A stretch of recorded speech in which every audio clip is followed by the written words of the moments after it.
Ugh, these kids don't want to do anything. All they want to do is hang around, scroll through social media, be on their phones, hang out with their friends.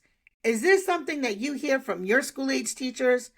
I know, I'm a child care director just like you. So I'm glad you clicked on today's video because we're going to give you 5 ways, that's 10, five tips on how you can really make your program stand out. And your kid's really excited to be there.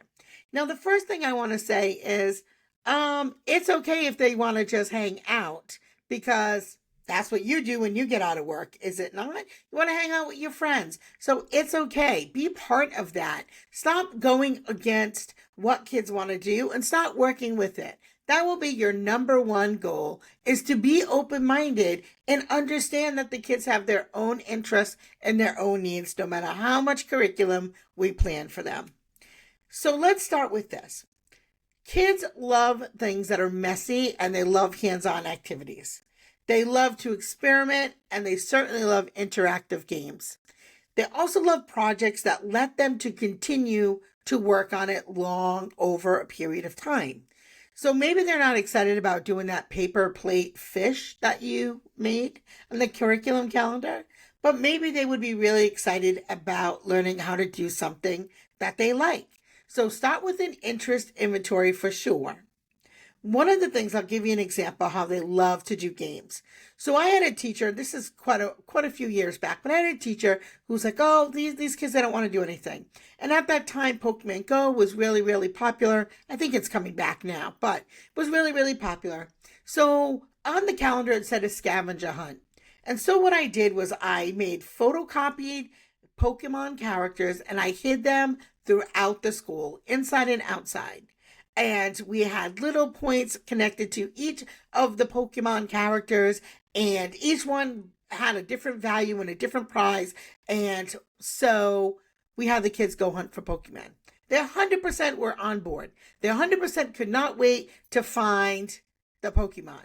And then the prizes were, guess what? Connected to Pokemon, because that's what they liked, right? So you have to know what your kids like. The other thing is, if they like social media, there are lots of things that you can do. You could build a whole month of curriculum around social media. Who invented it? Who is in charge of each platform? What does each platform do? How are they different? How are they the same? What ones are their favorite and why? What do they need to know about being safe on social media, right? If they're talking about it, let's teach. Let's talk about it. Let's meet the kids where they're at. So some fun things that you could do is you could even make some social media posts for your school. Now, don't forget to get permission from the parents, but what better advertisement for your program than the kids saying how much they love your school? So just, again, that's just an example, but there's so many ways that you can do that.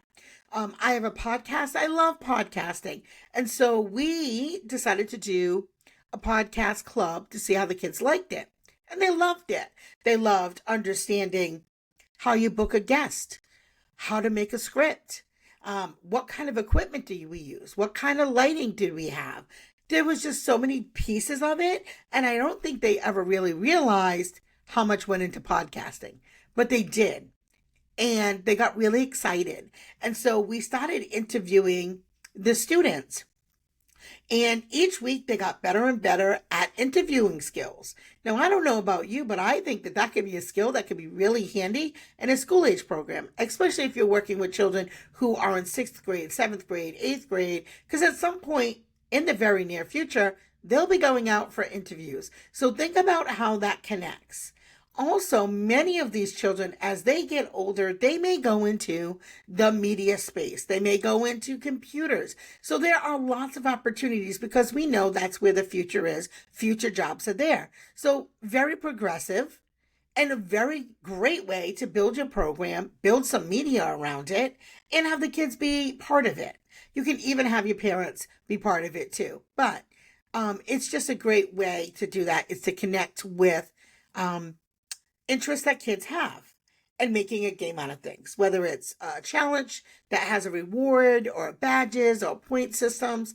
And kids just love recognition for their efforts. And if you haven't figured that by now, take a look and see what motivates you. Usually, somebody recognized you or you get some type of acknowledgement for the work that you've done. Kids aren't any different.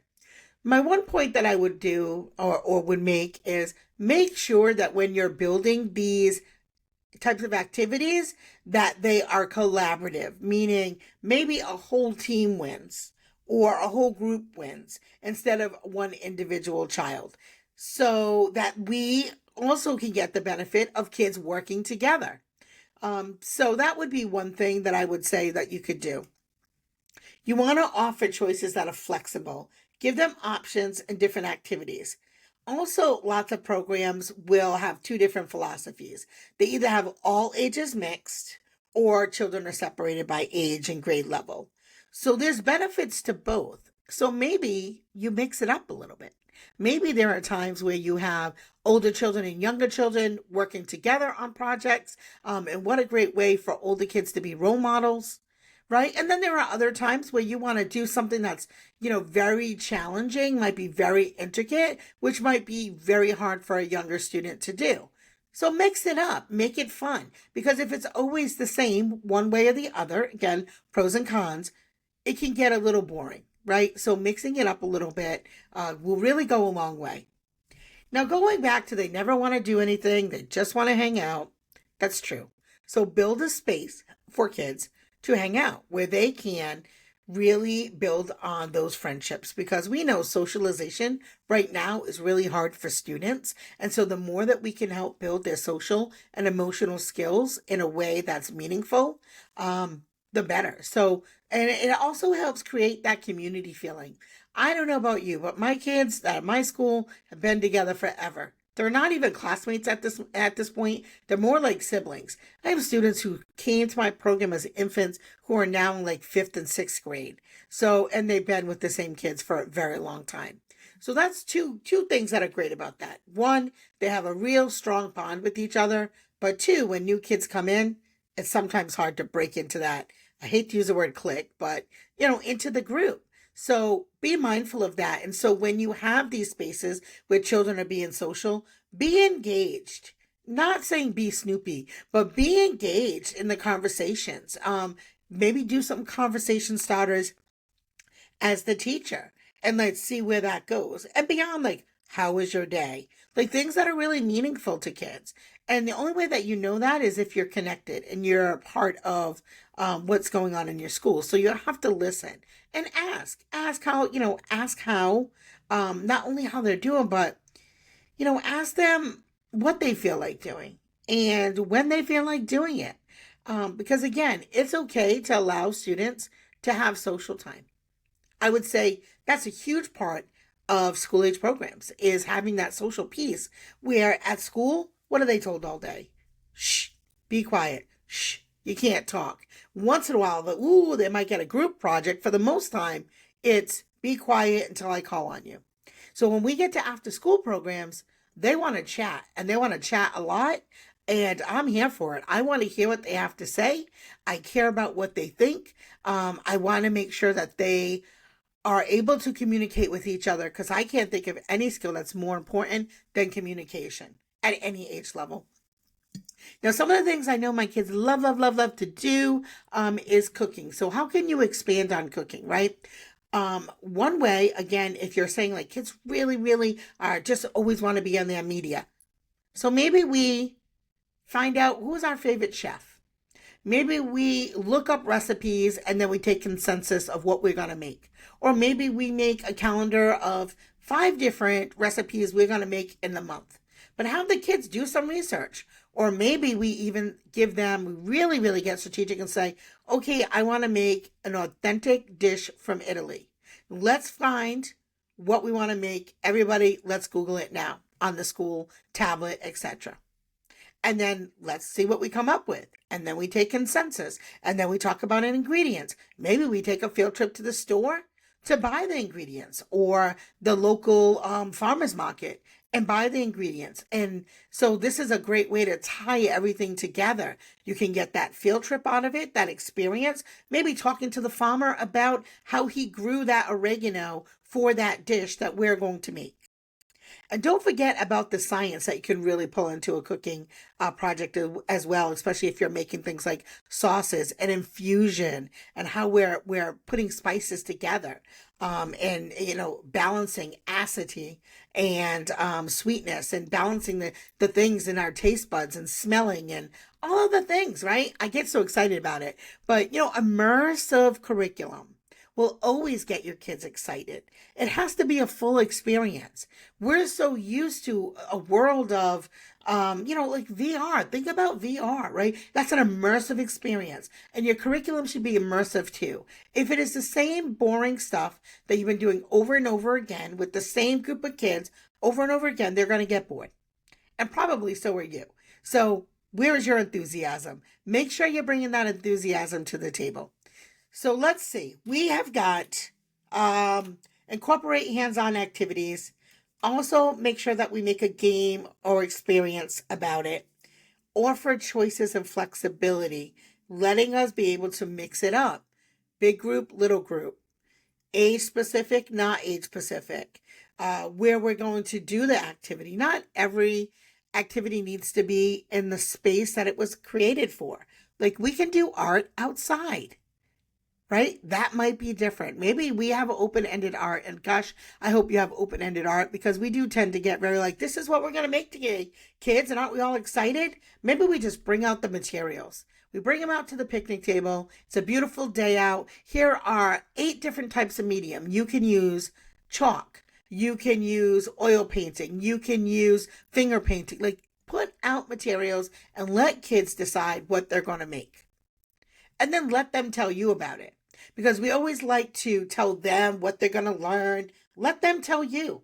What did you learn from that experience? What medium did you like best? Why did you like it best? What one didn't you like? Why didn't you like it? That's how we get kids excited about going to after-school programs. That's how you get them not away from the technology, but using the technology.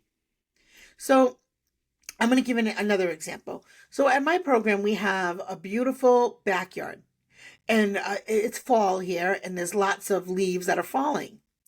So instead of going on a scavenger hunt and just grabbing leaves, maybe we give them specific leaves that we're looking for, and then give them some leaves that they're looking for that maybe are not out there. And so we have to figure out why they're not out there. What kind of tree do they come from? What kind of environment does that leaf come from? And do we not have the right climate?